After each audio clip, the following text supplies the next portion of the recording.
At best, the alien abduction phenomenon is a terrifying, traumatic experience. At its worst, well, we think they sometimes take people and don't put them back. I lost my mother and brother to this trauma. He murdered her, then killed himself. These women are being used as human incubators, with all their children stolen away into the night. A 6-foot-tall entity of blue-white light paralyzed me, then bent down and said into my ear, "Hi, Steve." It knew my name. We hear gruesome stories of experiments and dissections.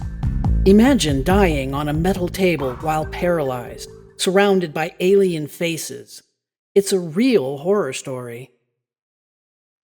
Good evening, everyone, and welcome back to another episode of our show on the Gnostic TV network, Abductions 101, UFOs and the Paranormal Connection. I'm your hostess, Leslie Shaw. And hi, I'm Stephen Shaw, and we should adjust our mics a little bit. Oh, thank you, yeah. So anyways, I wanted to recount we usually talk about myself and my mom as far as the psychic abilities, but this very unusual thing happened when I was 16 in the springtime of 1977. I was still in school, and my dad at that point was, cabinet maker. I later became an apprentice with him. But anyways, we had this dog called Duchess. We had two dogs, and Duchess was a small Doberman Shepherd mix, very sensitive dog. So anyways, she was in the house with the other dog, and my dad went to go on a job site, got on the freeway, and he had this overwhelming sense that he had to go back to the house. He couldn't explain it, except he had to turn around and go back. He wasn't sure about something. And sure enough, when he went back, opened the door, there was blood all over the floor in the kitchen, and there was a broken window in the back door. And Duchess, apparently, she had freaked out. She was outside. She jumped through the window, cut her leg, the femoral area, and she was bleeding out. Luckily, we had a veterinarian that was literally a quarter mile away from us. So my dad got in the truck, took Duchess, and basically saved her life. Now, at that point in my life, I would always come home for lunch on my bicycle. So I came home for lunch and opened the door, and I saw all this blood all over the area, the kitchen, and the truck wasn't there. And I said, oh my God, and Duchess wasn't there. So I put two and two together, and I went down to the vet, and sure enough, and my dad recounted this story to me, and he had a few other things that happened to him that happened. My dad was Scottish, a no-nonsense guy, was a bobby, but also had a good sense of humor. But anyways, for whatever reason, he got this sense where he was told that he had to go back, otherwise something bad was going to happen. True story. I know that your mother was quite psychic, and that whole side of the family was very psychic. But this proves that you have it from both sides of the family. I have it from both sides. All right, thanks, and we'll introduce our wonderful guest in just a few moments. Thank you. Welcome back, everyone.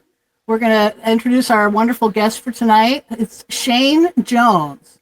And you may have already heard about him because he's quite the famous podcaster in our small genre. He's quite famous. So welcome, Shane. Well, I absolutely appreciate you guys inviting me onto the show. I wouldn't necessarily say famous, maybe it's just because I'm looking at it from like the inside perspective, but I'm just another guy out here doing a podcast, trying to do the best that I can, trying to give people the information that they might be interested in, letting them dissect through it as they choose to do so. But we had some great conversations when you guys popped on my show, so I figured, I'd return the favor and pop onto your guys' show at least once. Thank you so much for coming on. We really appreciate it. Shane, you're being modest. I'm just doing a podcast. Well, actually, you're the creator of Open Minds Media, and Open Minds produces 3 podcasts, right? Inquiries of Our Reality is the one you do by yourself, I believe. Yep. And right, and then Bizarre Encounters you do with Oren, right? Yep. And then there was a third one, Bizarre Inquiries. Yep. Yeah, so is that one with Warren as well? Yep. Yeah, just to kind of break them down a little bit, they're all a little bit of a different format because I was trying to do something where a little bit of something for everybody. So like Inquiries About Reality, like you kind of mentioned, that's my solo show. So that's all open conversation style, diving into open-minded topics. So it's a wide range. Like a lot of it persists with, talking about cryptids, UFOs, ghosts, all that kind of stuff. But on the other end of the spectrum, we definitely dive into like psychology, philosophy, like MK Ultra mind control, just honestly anything that's like an open-minded topic. It's pretty vast as far as the topics go. We dive into spirituality and everything on that show too. And then Bizarre Encounters, that one is more of like a deep dive style show. It's mainly me and Oren doing a lot of the research for that one. But of course, we definitely have some awesome guests that pop on here and there, such as, your guys selves popping on a few times on that show too. But that one, we had an issue, actually, kind of a funny story, where another podcast decided to pop up about a year ago and called themselves Bizarre Encounters Podcast. After we'd been running Bizarre Encounters for a couple years, because we're about to be going on the third year. So I had to add Bizarre Encounters with Shane and Oren, specifically because we started having an issue where when people looked up Bizarre Encounters, it would get split on the Google feed, the two of them. But ironically, I started using Bizarre Encounters with Shane and Oren, and now that took over the Google feed. So I just kind of left it in the name because I didn't want to make it too confusing. So if anybody sees Bizarre Encounters with Shane and Oren, that one's us. And then the last one that we do is a little bit more of like a laid-back, fun show. It's a YouTube once-a-month show. We call it Bizarre Inquiries because it's kind of a mix of both shows. But essentially that one, we'll find some weird articles, some clips and stuff. And as we say in the show, we just let our minds wander. So we'll take in weird questions and stuff, which is where Bizarre Inquiries comes in. And it's just like a YouTube live show. We have people pop in the chats, throw their ideas on stuff. And we just dive into some weird stuff going on with current events. So kind of a wide spectrum of shows that I produce. But I feel like with a lot of people, you have multiple aspects of your personality. So you kind of need a place to stick every little aspect of it, That makes sense. But it also makes you a busy guy as far as recording, right? Oh, yeah. I mean, I'm at least dropping 2 episodes a week for Inquiries, 1 episode a week for Bizarre Encounters, and then the once a month for Bizarre Inquiries. So, I'm recording at least 3 days a week. Usually I try to get a little bit of a back stock. So most of the time it's, between like 5 or 6 days a week. But yeah, staying busy with that on top of working full time, on top of being a dad, and also being, of course, an investigator and researcher. So yeah, I'm busy all the time at this point. So between all of those podcasts, what is your what we say your combined listenership is? I mean, I try not to. I try not to relate everything specifically to the numbers. Honestly, with my show, what I try to do with a lot of it is I try to have the conversations that I want to have that I think people might be interested in having. So I put it out there. If people pick up on it, they do. If they don't, they don't. But like with Inquiries, for example, I don't necessarily fall into one category as far as there's a lot of just specifically Christian-based podcasts or just specifically this based podcasts. I try to entertain all ideas from all perspectives. So, I'll have somebody that comes on that is a complete atheist. And I'll have somebody that comes on that's talking about everything from a Christian perspective. So I have a wide range of listeners because I try to introduce and entertain multiple topics. But that being said, it kind of fluctuates depending on the episodes because I know not everything is for everybody. But at least as far as ranking and stuff goes, I've built up to at least be in the top 2.5% globally ranked. So that means something. And like I said, the listenership kind of bounces depending on the topic. But it seems like the majority of the time, what my listeners seem to be into the most is when I get into cryptids and folklore. So those seem to be some of the highest top episodes. And a lot of the stuff that dives into, weirdly enough, psychology. I think my top listening episode is actually this one where I had this doctor that came on and he was talking about schizophrenia from a little bit more of a biblical perspective, talking about it being this demonic attachment idea. And it seems at least for my listenership, it doesn't necessarily have to be anything specific, but it's just mainly entertaining different ideas and philosophies and thoughts. And that's what I've always kind of said is the mission of the podcast is, you may not necessarily agree with every single guest that comes onto the podcast, but it gives an opportunity to see things from other people's perspectives, to try to understand why they believe that they see things in this particular way. And it just gives you a wide range so you can kind of figure out your perception of what reality is. So let's get started. Well, we have a limited amount of time. Yeah. Let's hear what you want to talk about. Well, you hinted at a main experience that was the main experience. So let's start with that. So just to kind of lay a little bit of the groundwork before this. So I have been one of those people that's somewhat of a lifetime experiencer.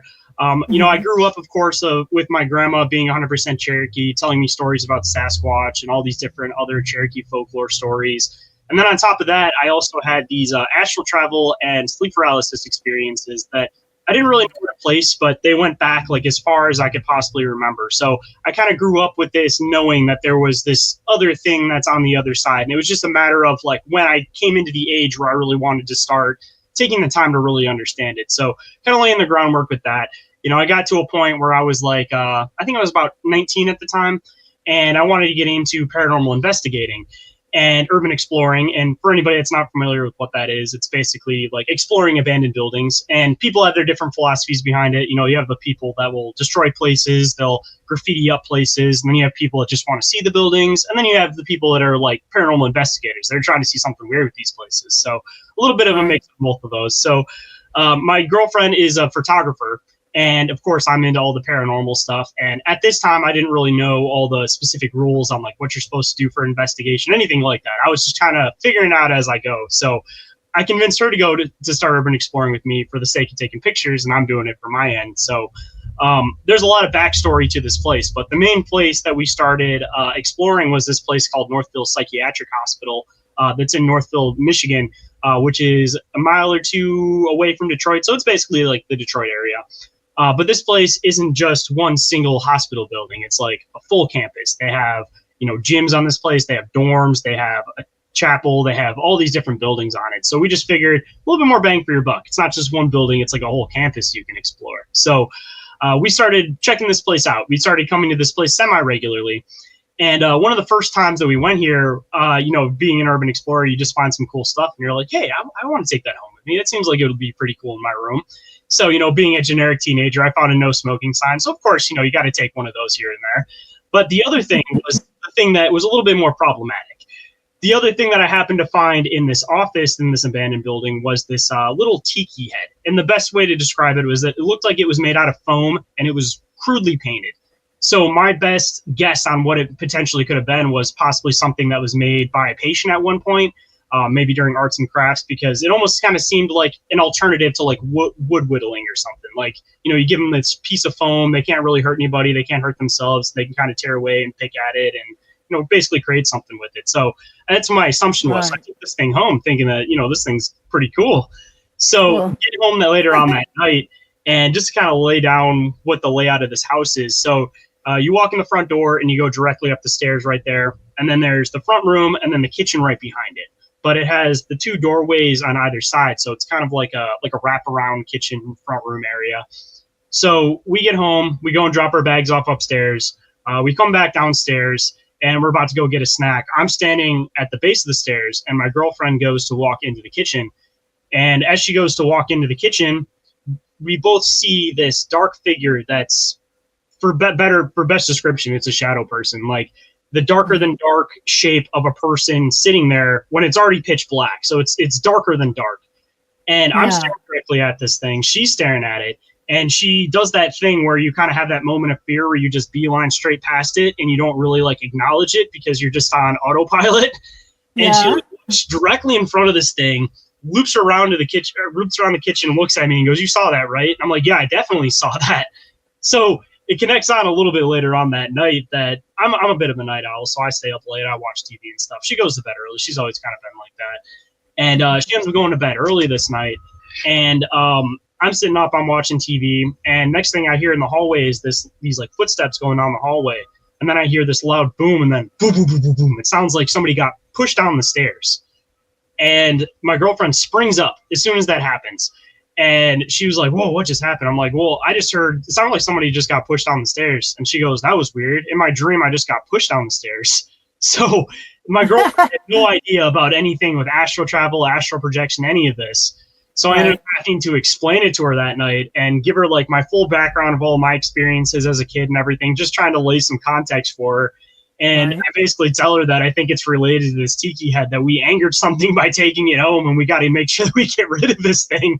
So we had some more experiences there, and I'll get into those, of course. But do you guys have any questions or anything you guys want to talk about? No, I wanted to share something. You mentioned Cherokee, right? Yep, 100. My grandma was 100%. which makes me 25%. There is something that this doctor may or may not have told you, but I've studied the brain quite a bit with my background, and some recent research has come out, especially from Luis Elizondo and Imminent, about a part of the brain called the caudate putamen, which is near the basal ganglia. And there's this also too with the parahippocampal gyrus. It turns out that the Cherokee people specifically, and also Scottish people, have hyper-developed or enlarged areas of these parts of the brain that interact with like the thalamus and that kind of stuff. And these people have a hyper-developed ability to see the future, or to have remote viewing, or to have psychic abilities. And clairvoyance in general, specifically right? the Cherokee people and Scottish people. No kidding. My bloodline is Scottish English, and my grandfather had simple schizophrenia, which I thought I just like passed that thing along there. That from my perspective, on both of my bloodlines, I've had the psychic stuff on both sides of my bloodlines. That's what I inherited. So what did you do with the tiki? Did you take it back to the hospital? Yeah, we ended up taking it back. And actually what you were just mentioning might actually connect into the next portion of the story. So that was actually like a perfect spot to drop that into. And actually kind of talking about that whole thing with Cherokee and having this like other connection into being partially like telepath. Like I've heard from a bunch of different people when I started talking about these like astral projection experiences, that it does seem to be like a commonplace with a lot of people that are Cherokee descendants. Yep. So, I mean, that kind of brings some validity into that statement. And again, getting into the next portion of this, it might actually connect in with some of this. But yeah, the MRI and PET scans show it definitively. So yeah, it's been proven medically now. I'm gonna have to do some more checking into that research. It seems like there's a lot more going on with like the telepathic research lately. Like I've been, not to side tangent to something else, but I've been completely fascinated with this whole like telepathy tapes concept, talking about these people that are like nonverbal autistic that seem to excel in telepathic abilities. I mean, it's fascinating, all the like groundbreaking research that's being done on this stuff, and it's all getting marked, of course, as like pseudoscience. Well, so like we know that the human brain is the most complex computer ever designed, and it's a case of certain people will connect to the parts of the brain that have different functions, and there's that redundancy in the brain. Like people who are hydrocephalics, where they literally have like one. 1/4 the total brain size that we have, but their development is like they're geniuses. Okay, so we know that the brain has hyper redundancy and the connection of different parts of the brain. If those areas are never turned on, you don't get that interconnection. So all these things are now coming out, and it's being proven that we have this fantastic thing that we're just, either by happenstance or by luck, that we have an ability. We can see the future. I just did it back in July of last year. Leslie can attest to that. We didn't get the documentary made if it hadn't been really for me meeting this guy, and I proved it to him that I saw what was going to happen to him. Yeah.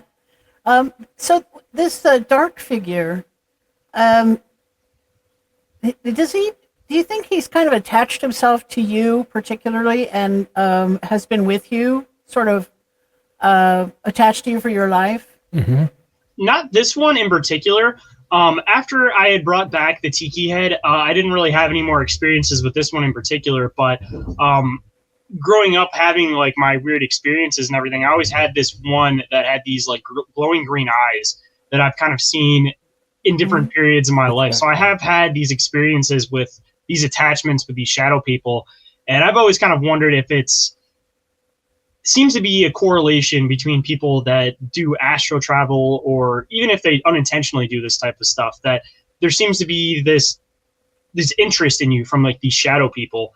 And I'm sure that the whole idea about shadow people is completely up for debate, but one of the theories that I've it makes a lot of sense to me, and I throw a lot of validity behind it, is the whole idea that like we're categorizing these shadow people as like one specific thing, but I don't think that they're necessarily like one specific thing. Nope. It's a matter of your brain is perceiving that there is something there, and it's filling it in with black. So there's something that's out of the eye range, out of our color range, something, but our brain registers that it's there, so it just fills it in with black. But there's these other things that are coming from the same spectrum, from the same area, and our brains are viewing them the same way. It's just this black outline figure, but I think that there's variety within them, because, I mean, even within shadow people, we've already categorized that there's like the Hat Man, there's like the Wisps, there's like these like tall, slender ones. Like, we have subcategories within them. So, I mean, who's to say that they're all the same species? They could be completely different things. And again, we're just viewing them from our perspective, from our reality, as the same thing, because we don't really have a context to view them in the means that they're intended to be viewed. Right, exactly. Just like and a lot of people don't realize that we have a blind spot between the optic chiasm and the optic nerve. We actually have a blind spot. Everybody has a blind spot. That's one of the reasons why, magicians can get away with stuff. Our brain actually fills in the gaps. We learn to do that, from being babies when we can barely see at all, and then we have to end up filling in the gaps. So yes, the intent, the dark people, they're not all like just, out for evil intent. Yeah, that's what I'm trying to figure out is what they are.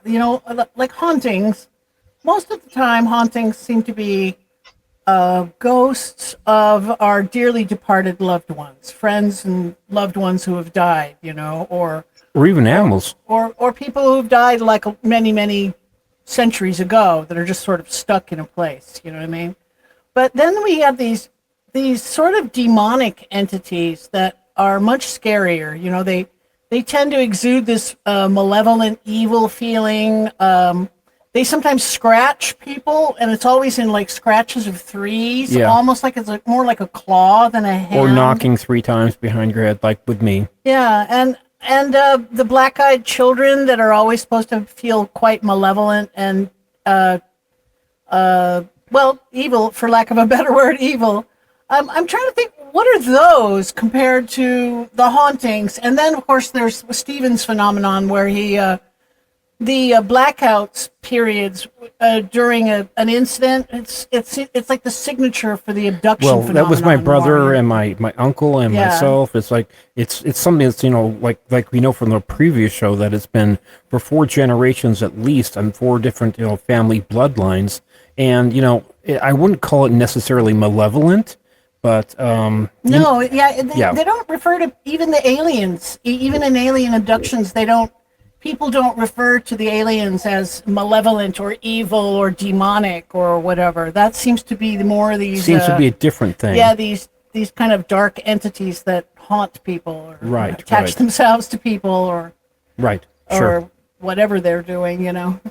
I mean, one thing that I've always debated when it comes to a lot of this stuff is the matter of, like, we try to view everything through the human lens, that everything is necessarily, like, good, bad, evil.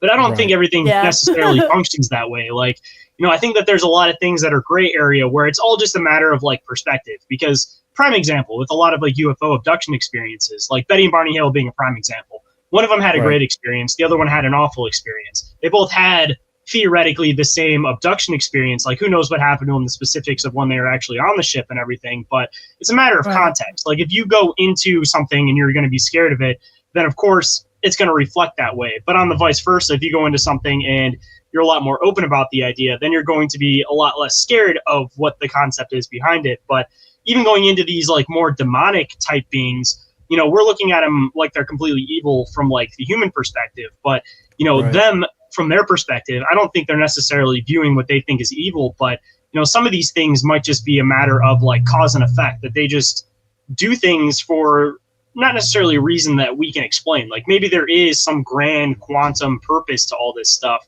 and there is a reason for it, but it's just something that's beyond our comprehension. But I mean, with the whole good and evil concept, I mean, the way that I've always viewed it is that good can't exist without evil. Otherwise, everything just consists of being neutral. So getting into a little bit more of like a biblical debate on this stuff, like people always ask, like, why, if God controls everything, would he have let somebody like Satan exist? And I think it's because even if you're viewing this outside of a biblical lens, like, you need that contrast, that in order for there to be true goodness, there has to be true evil to have a sense of comparison. So in order for things to function and grow, you need both sides of it, because if there's not something that you have to overcome, then what reason is there for growth past that? You just remain at this neutral point. So like Right. there has to be these functioning pieces in this giant ecosystem of the universe. Otherwise, it wouldn't function the way it does, and it would almost just it would just sit at this stagnant point. Like these Right, characters are almost needed in a weird way, you know? We see it all the time. If we didn't have the moon where it is, where it's placed, we wouldn't have tides. That therefore we wouldn't have growth. You see it with magnets. You know, there's a positive and a negative pole, and two positives, basically force themselves apart, where the positive and the negative attract each other. We see it with the four seasons, that we know that we have to have, winter, which followed by spring, then fall, and by summer, and then by fall. So we see it all the time, that you have to have this dynamic tension, otherwise things don't occur. With male and female, you have to have the attraction at a certain time so you can reproduce. It can't just be this neutral thing where, like, if it wasn't fun to have sex or to want to have kids, we wouldn't reproduce. It's just the way it is, This is part of it's a universal truth. I mean, even the balance of, like, the evil aspect of, people having to, unfortunately, like, if it wasn't for the aspect of also people dying every day, then there wouldn't be for there to be growth of new people every single day. So, like, as awful as a concept as everybody focuses as death on their head, it's a needed necessity, because without it, then everything would just run rampant, and you wouldn't have that opportunity for something new to be put in place of it. It's kind of like the whole concept of, like, you need to destroy something before you can rebuild it. And I don't mean that in any, like, dark occultist way, but just a matter of, like, you have to have this constant cycle, and part of that cycle is going to be a dark part of the cycle, and you have to understand that it is part of this broader spectrum that, again, you have to go through these dark points to get to these light points. There has to be an up and a down. There has to be this continuous law of duality. Otherwise, this revolution of life won't continue going on. It'll just become, again, this stagnant line. Stephen and I, we're more Buddhist, Taoist, maybe. I'm Taoist of religion than we are Christian. But when we were studying the Gnostics, with the Gnostics, we were doing Kundalini raising practices with the Gnostics, and they look at Jesus Christ as just one of many of several saviors that have been sent to us. They the way they look at it is that a savior comes every couple of thousand years or something, and Jesus was one of many, and Buddha was another, and so on and so forth, right? And we had a healthy respect for the Christ energy and the Christ, energy. The power, energy, influence. And one of the things we've heard with when people have these terrifying sleep paralysis incidents, where they're faced with their Slender Man or their Hat Man or something even maybe more frightening, frequently they enact the name of Jesus Christ, invoke the name rather of Jesus Christ, and that works. So whatever works, right? It's the frame. To me, it's the framework in which we grow up in. If you grow up in a certain framework, it's like the whole thing about nature and nurture. The most stuff that's coming out now, it looks like about 80% of your lifespan is nurture, and your inherited nature, as far as like your genetic health, really happens at the end of your life. Like, for instance, a good example, Jimmy Carter. This guy disassembled the biggest nuclear reactor in the world at the time in Canada. Totally, he got irradiated way beyond the way most people would. He lived to be 100 years of age, right? So, yeah. But it was clean. It was clean living, and it was his genetics. This guy should have died, way before he did. But it's like. Yeah, he was like a hero. He dismantled. So if you believe, turned off this reactor that was melting down. If you grow up in a household where you believe in this negative force and such. See, I grew up in a household where I didn't go to church because my parents had some bad experiences. So I grew up in a household that said basically treat your fellow man 7 days a week the way you'd want to be treated. The golden rule is basically it then. Right, exactly. Yeah. No, don't just say you can do anything you want, and on the seventh day you can get everything absolved. No, I grew up without having any prejudice in that way at all. The golden rule is a good rule. If you give nothing else to a child, to grow up on, the golden rule is a good one, Yeah, at least teach them morality over anything. But there's this weird thing that stuck with me a long time ago, and it's something that I definitely kind of bring into my show when I was saying that I don't necessarily view anything from one specific perspective. I'm quickly paraphrasing this because I don't remember exactly. It's like a kind of a long-running joke, but the premise of it is essentially that you have these 4 different spiritual leaders from around the world. All of them think that they're 100% right in their beliefs and everything. And they finally get to talk to this creator being, and the creator being finally says to him, like, all right, all 4 of you have a piece. If all 4 of you would have just put it all together, you guys would have had the full picture. But all of you guys wanted to be stuck in your own ways, and rather than actually figuring out all the combinations between everything, you guys wanted to stay divided. And that's kind of how I kind of view a lot of things in the world. That I definitely. The Gnostic said at the highest echelons of religions, at the very top of the echelons of the religions, most of them get along well and have a lot of the same doctrine. It's when you get lower in the echelons of the religions that you start to have clashing and Seems to be that way, yeah. Yeah, according to our teachers. Let's take a quick break here. We'll be back in just a few moments with our wonderful guest Shane Jones. So hold on and wait for us. We'll be back. Good evening. Are you wondering if the UFO phenomenon is real? Are you wondering who is flying the UFOs in our skies?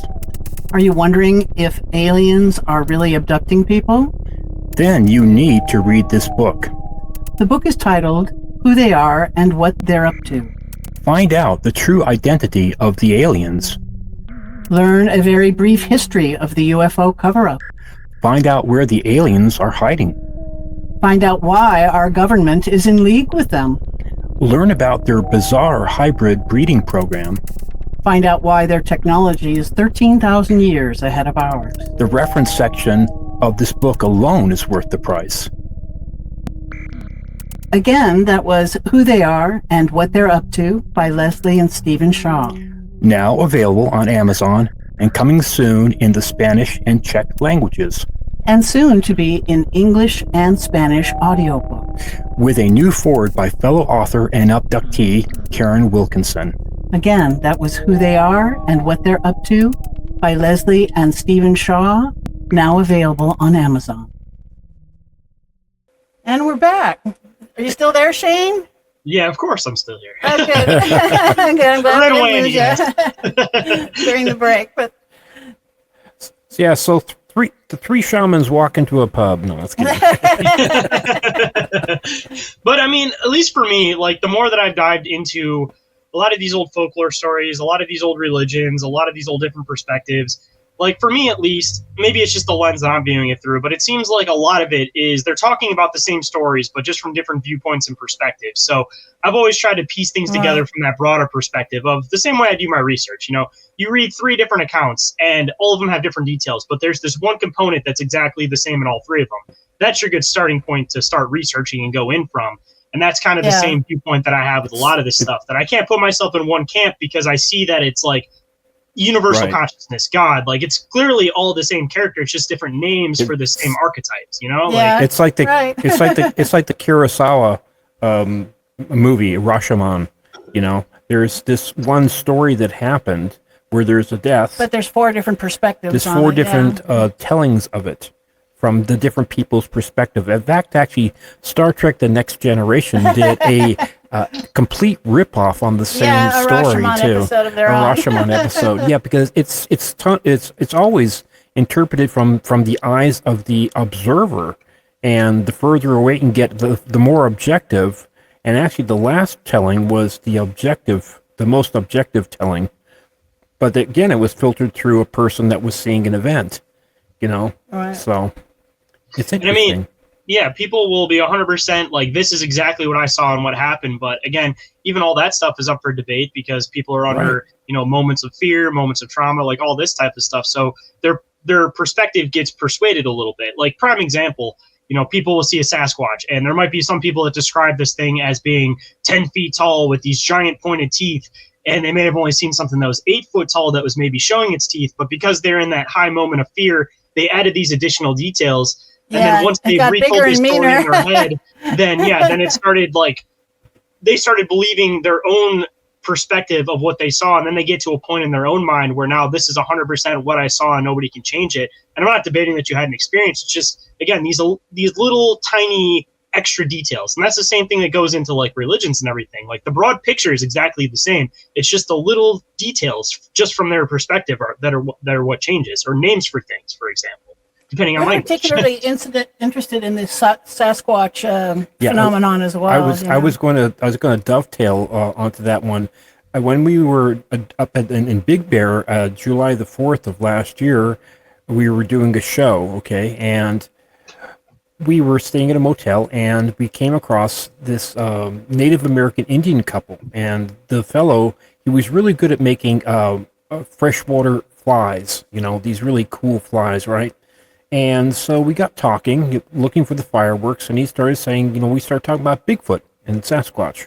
And says, yeah, I've seen Bigfoot 3 times. He said the most recent time I was on a 15-hand horse, and we were basically at eye level, and I said, and then we started talking, the American Indians have a different view of Sasquatch. They call them the men of the mountain. They don't necessarily fear them. They see them as, brothers in a way. And he just a lost tribe. Yeah. He talked to us just matter-of-factly. And he says, well, I was on a 15-hand horse, and I'm 6 foot tall, so he must have been about 8.5 foot tall. And they mostly communicate, using telepathy and just, gestures.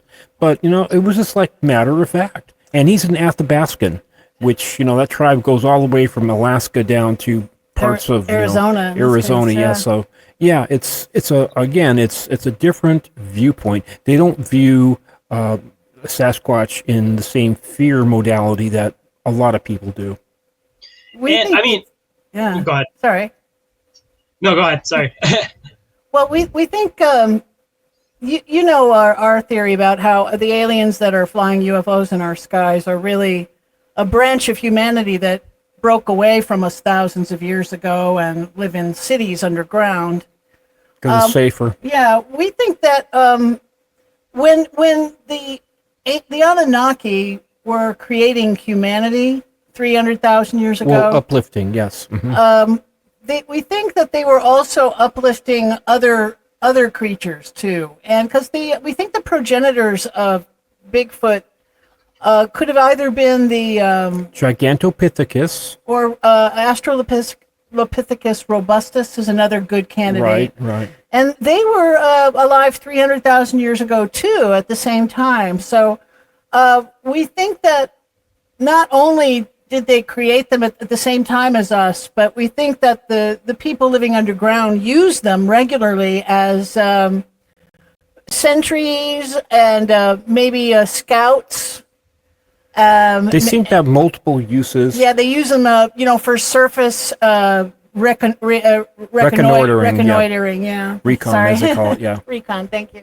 This might actually connect in pretty well with what you were just mentioning. So, actually, we'll probably get hopefully back around to my experience at some point here, because I don't want you guys to run out of time before I get Sorry. But before I get into that one, of course, I just wanted to bring up this quick comment with somebody that I recently talked to on my show.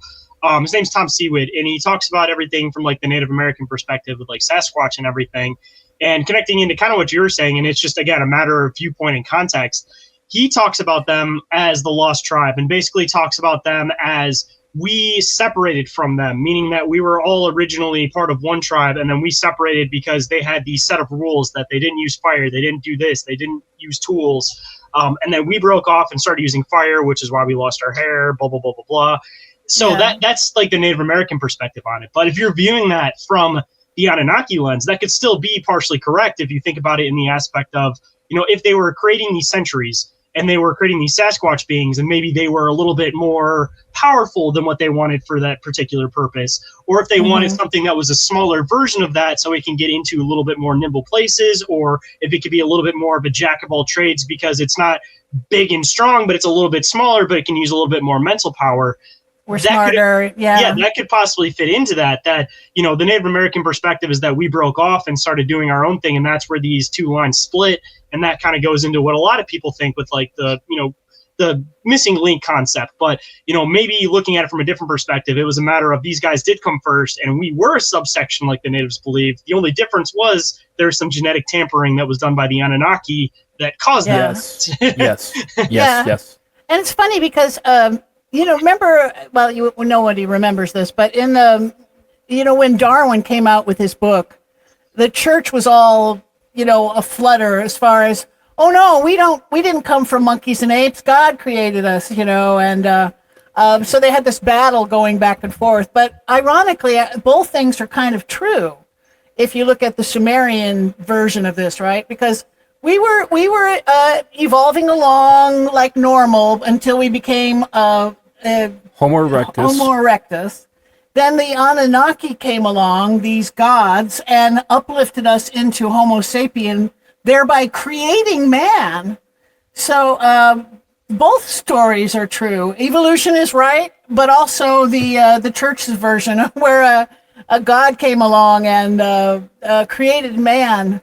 Manipulation. Yeah, exactly. So I think it's funny that both things are true, and all that arguing was over nothing, And I mean, even Darwin, he could have possibly had some more details than he may have let off that he had, because for a lot of people that may not have actually dived into the background of him, like he was a big eugenicist and everything during that whole huge wave. So he's writing this theory of evolution, making it sound like it's done naturally. But considering this guy did have his links into a lot of different occultist groups, again, he was a eugenicist and everything. He could have known this whole time that the only way that these little intricate evolutions happen is through genetic tampering. So he made it look like it was this natural concept that's happened through time, when realistically he's known this whole time, again, being a eugenicist, that you got to manipulate the DNA yourself, and that's how it starts changing.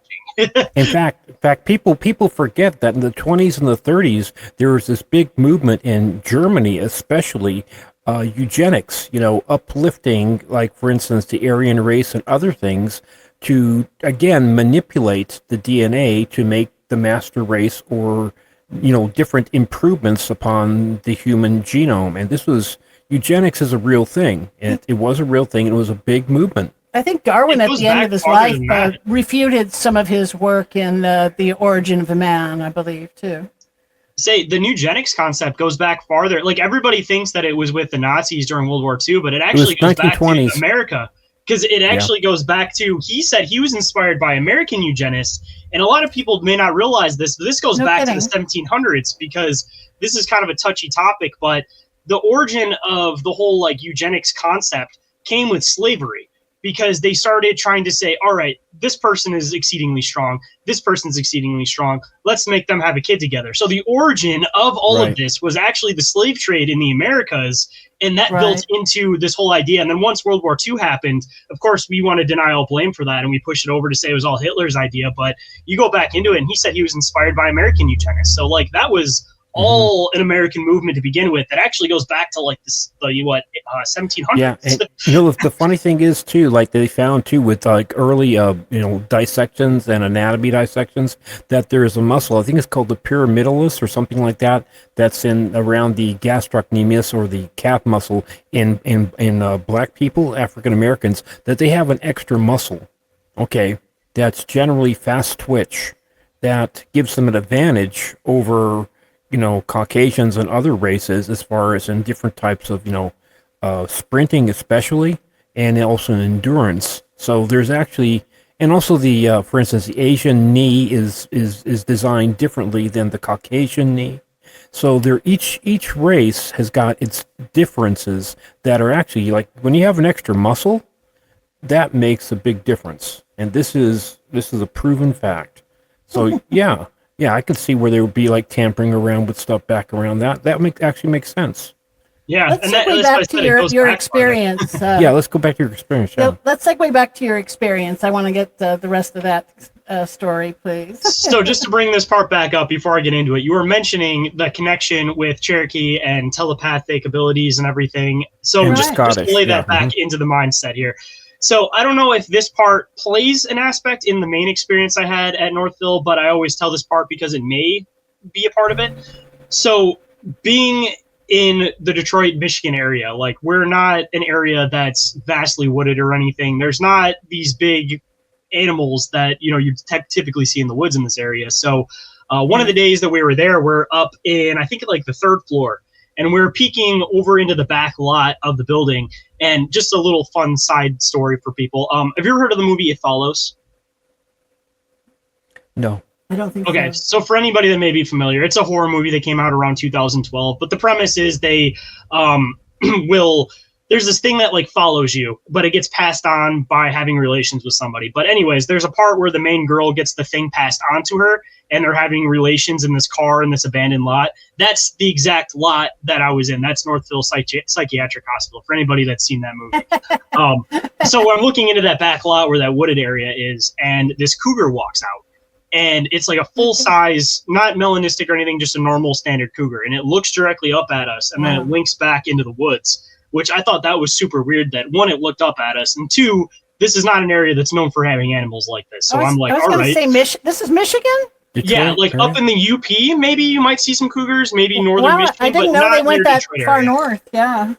Yeah, there's some random sightings. They're not very often, but there are sightings for sure in the UP, and there are some once in a while in like northern Michigan, because it is pretty vastly wooded out there. Like, I got some family that lives out there, and you got to drive about a half hour in to just get to their house with no lines, nothing, like on fire trails and stuff. Like, it gets pretty vast up in northern Michigan. But yeah, so this thing looks at us, and then it links back into the woods, and I didn't know what to make of that. Like, again, this was not something that would typically be in this area. And later on, we went to leave. That was usually the way that we would cut through to get back to where we park our car at. But we had to go all the way around the big lot to get all the way back around to this area without going through the woods, because we didn't want to take the chance of running into this thing. So this was something I just placed at the back of my head.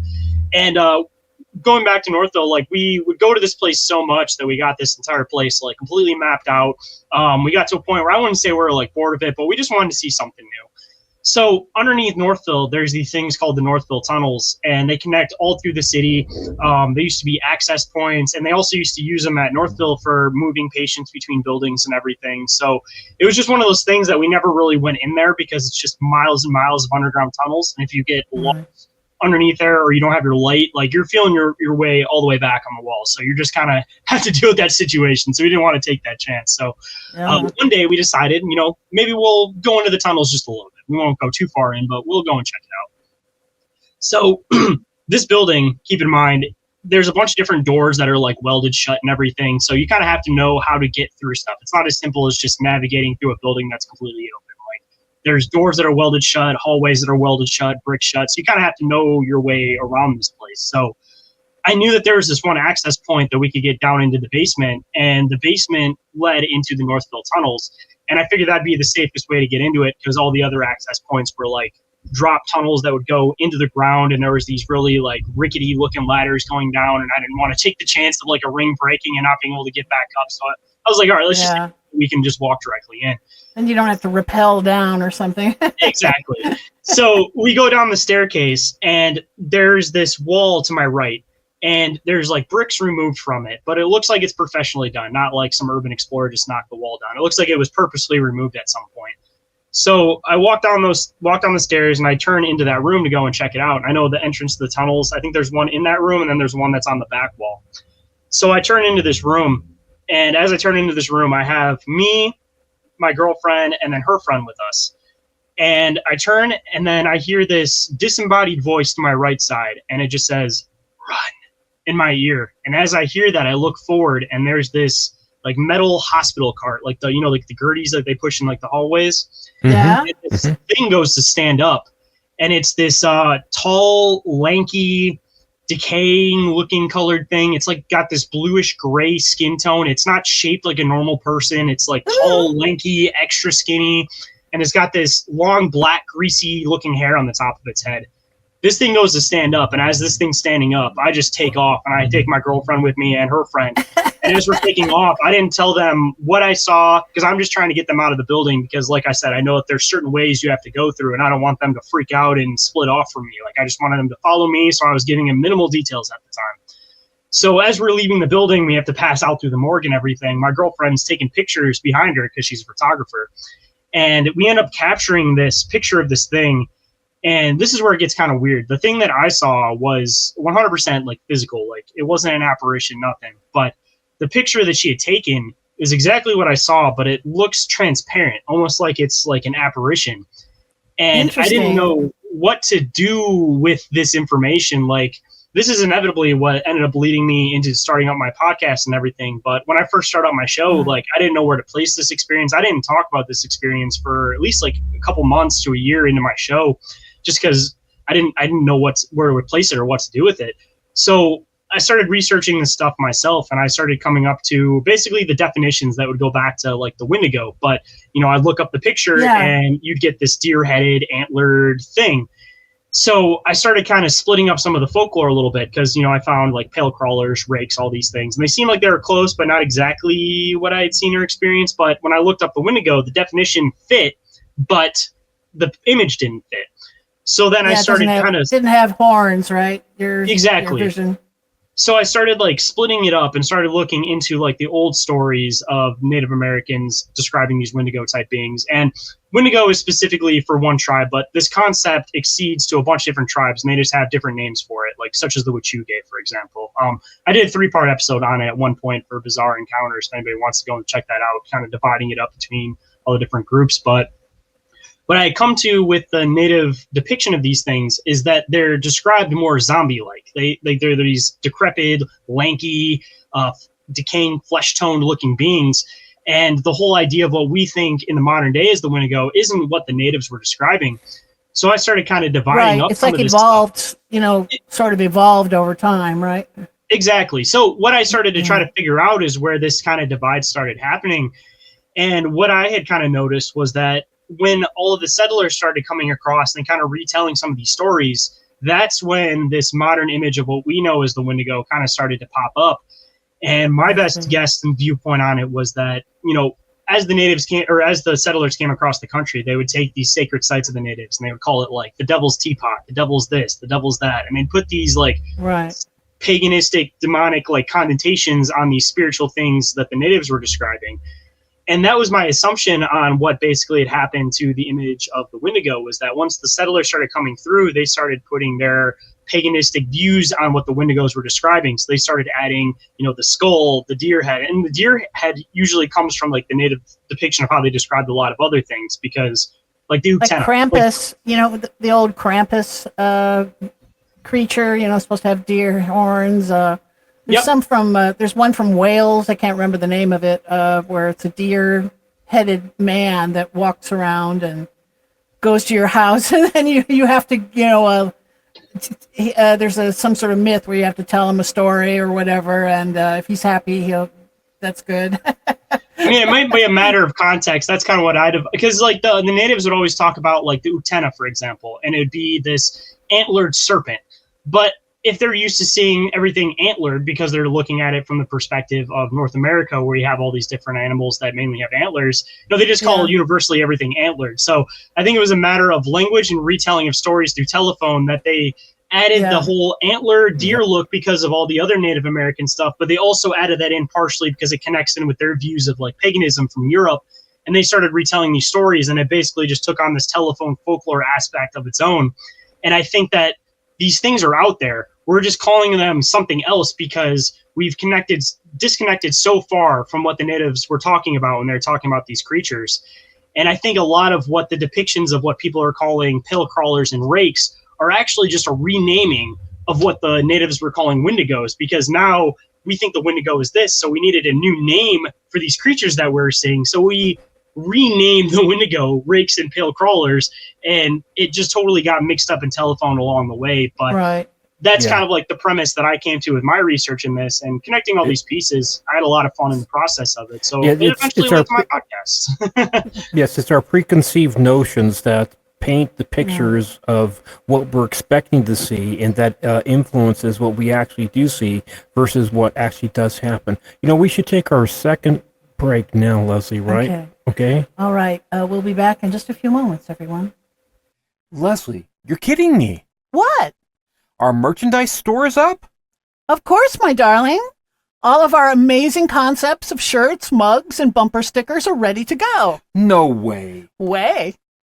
Even my brilliant Egyptian concept that no one else ever thought of before? Yes, that one too, and lots more.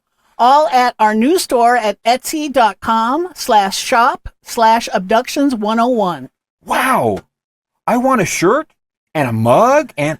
Well, Stephen, and all our curious listeners, just go to etsy.com/shop/abductions101 to see all of our unique designs. I'm going there. And we're back. Yes. Now, Shane, so what you saw was something like what we would see in a modern day zombie movie, kind of, right? Yeah, just add more of like the tall lankiness to it. Like the best description of that I could say is what most people would view a pale crawler to be is exactly like the type of being viewpoint of what I saw. But if you look up again Native American depictions of the Wendigo, that's what you get, is exactly what people are describing as pale crawlers. They're like these, again, zombie-like bluish gray skin tone decaying beings that they say from the folklore that they're so hungry and they have this thirst or this hunger that can never be satisfied to the point where they'll eat their lips off. So they're known to be like these zombie-like beings that don't have lips because they'll eat their own lips off. Whoa. That's so creepy. Right? I got chills. So, and that's kind of started your career in the paranormal, would you say? Is when you had this experience and then you became a podcaster after that?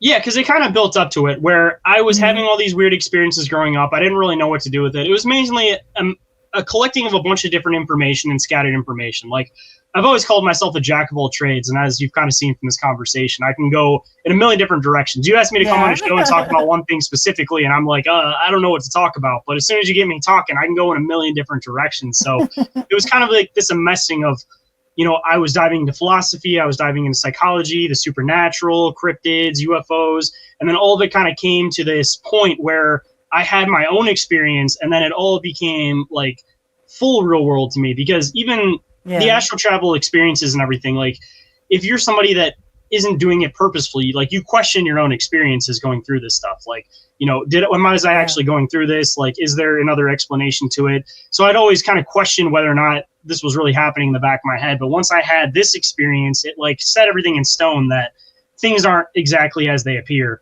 on top of already diving into a bunch of other government conspiracies that are a little bit more real world, but those connect into all of this stuff the farther you get into this hole. But I started getting into the fun of researching, and from there it kind of turned into the podcast, and then from there it expanded into trying to understand people's perspectives of what they're seeing, what they're experiencing, what they're researching.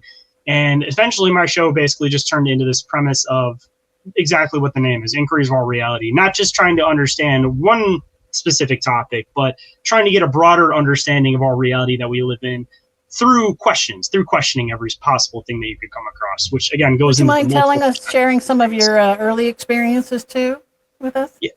Yeah. So, I mean, kind of diving into some of my like astral projection and sleep paralysis type experiences. Every single time that I would have these astral projection experiences, I would always have sleep paralysis directly after, which is kind of how in my head I kind of knew that I had this experience and it wasn't just like a weird obscure dream. And most people, when they think of like astral travel, they think of like, you know, you're going to these weird dreamscape type worlds or these other places and everything. And for me, I never really had anything like that. It was these weird experiences where it felt like I would wake up and I would be in my own room and then I would see myself sleeping there. Like my consciousness would leave my body, but I would never go that far from it. I would always be within the same room, and I'd always be somewhere where I could essentially like see myself sleeping still. And then when on the fun part, that's the fun part, is traveling around. I did have one experience where I traveled to somewhere weird, and I still am trying to bring some validity into this in my own mind, but I have to wait until my son reaches a certain age. And maybe this is something we can kind of start wrapping stuff up on, because this is always just one of my kind of baffling experiences. But going with all of these experiences, they come in spurts where I'll have them, they'll be very intense and they'll be very vivid, and then I'll go in a spurt where I won't even remember my dreams like at all. Like I'll go to sleep and wake up. It'll just be like a split second thing. So they go, like I said, it kind of goes in waves, and a lot of the time it'll start popping up when I have, I guess you could say, semi-traumatic experiences and other things going on in life. So this story does have a happy ending. I'm just going to start off the statement by saying that, because it's going to start off kind of sad. But before my son was born, my girlfriend and I were trying to have another kid after my daughter, and she ended up getting pregnant, and she was about 8 weeks in, and we went to go get a checkup and realized that the baby didn't have a heartbeat. So she ended up having to go and get a D&C and basically get it removed because it wasn't miscarrying on its own. And Right. in the process of all of this happening, like I said, very traumatic experience and everything going on. And after it kind of settled down just a little bit with her at the surgery and everything like that, we decided that we're gonna try one more time. And in the process of this happening, I had one of these astral travel experiences where I went to this place, and the best way I can describe it is that it looked like it was in the middle of space, and I was in this purple nebula looking thing, and I wasn't standing in it, I wasn't really floating in it, I was just kind of existing within it. And this kid came up to me that looked a lot like me, and he was probably about 5-6 years old, and he tells me, "That wasn't a good vessel, I'll see you on the next one." And then boom, I went back into the world. I had sleep paralysis, came back up, and I was like, all right, that was a really, really weird experience. So a couple weeks later, Wow, I so his figure little out soul is out there waiting for a better vessel. Yeah, I guess that is the better word. exactly. And a couple weeks Aw. later, I figure out that she's pregnant again with now my son. And like I said, this kid that I saw was probably about 5-6 years old, and my son just turned 3 in December. So I'm trying to see if the face is going to be exactly the face, because I try to Yeah, remember is it it in my going to head grow every into day. that face you saw, you know? Because I don't want to forget it. Yeah. And as far Right. as I've seen so far, like it seems like it's lining up. And if that is the case, again, connecting in with what you were saying a little bit earlier with possibly The the Cherokee Cherokee. blood, you know, I may Yeah. have seen my kid before he was born. In the context of that, whether this was in whatever the universal consciousness is, or this place where consciousness is Right. recycled, like I don't know where it was, but it was a very strange place I'll never forget, and I'll never forget that experience. And it Right, kind of brought right. validity into the aspect of me diving more into the astrophysics aspect of things, that time isn't Right. necessarily linear, and there's more to consciousness than just Yeah. a simple We know we it's live, not we die, completely that's the linear. end. Yes, exactly. Yeah, we do. Yeah, we know that. Just to wrap it up real quick, like, you know, as like you're saying, I come from Scottish blood, which is the other one that also has the same things like the Cherokee. And I saw who won the 2000 presidential election a year and a half before this person even ran. Yeah. And I told my parents ahead of time, because they were anyway just staying out of the politics. But I saw who actually won Yeah. a year and a half, and I wasn't even following politics at all. You know, so I saw him like right there. You know, it's just, okay. And it was the Bush the younger, right? And the funny thing is that he said he saw this guy and his name was Bush, but he didn't look right. You know, he looked A he little didn't younger. look like the other Bush, you know, and sure enough, because he didn't even know he had a son at that point. I didn't know. I didn't know. I wasn't in politics. I think. So it's just like these things do occur. Like time is not just linear. Yeah. And you know, the brains are wired differently. And you know, go with it. You know, what can I say? Hey, you probably saw the future. So See, I don't did even you, think it's necessarily like something that certain people have. I think it's a matter of like everybody can tap into it. It's just a matter of being aware and knowing Yes. what signs to look for, because it sounds really woo-woo to a lot of people that aren't into this stuff, like the whole concept of telepathy, seeing the future. But I think that there's always going to be a real world connection into these more esoteric occult concepts, and it's just a matter of, with more understanding, they start turning into science. And I always say that like alchemy eventually turned into chemistry. So a lot of the stuff that we're looking at as these more woo-woo occult type concepts like telepathy, all this type of stuff, But they're not. but just a matter That's of the more thing. They're understanding, not. it's going to become a science. You know, like they've been Yeah. doing research on this since as far as we know, like the 40s to the 60s. So there's got to be some validity to it from a scientific perspective. So Well, we have smartphones now. Even 40, 50, 60 years ago, having a smartphone, we'd look like that we're aliens or we're doing something that was woo-woo. Yeah. You know, like for instance, just when the Cherokees and Scottish, maybe their brains are just naturally developed a little bit more, maybe Right. that 1% or 2% more in that area. And yeah, everybody can do it, but it's a case of you have to know about it in the first place, and you have to be taught. You have to were be taught taught- how to use it. Yeah, we were taught that if you just do the work, Yeah, we do the work. whether you have a predilection for it from birth, or just a natural predilection for being more open and more clairvoyant, just doing the kundalini raising practices will bring these these abilities with them. So Yes.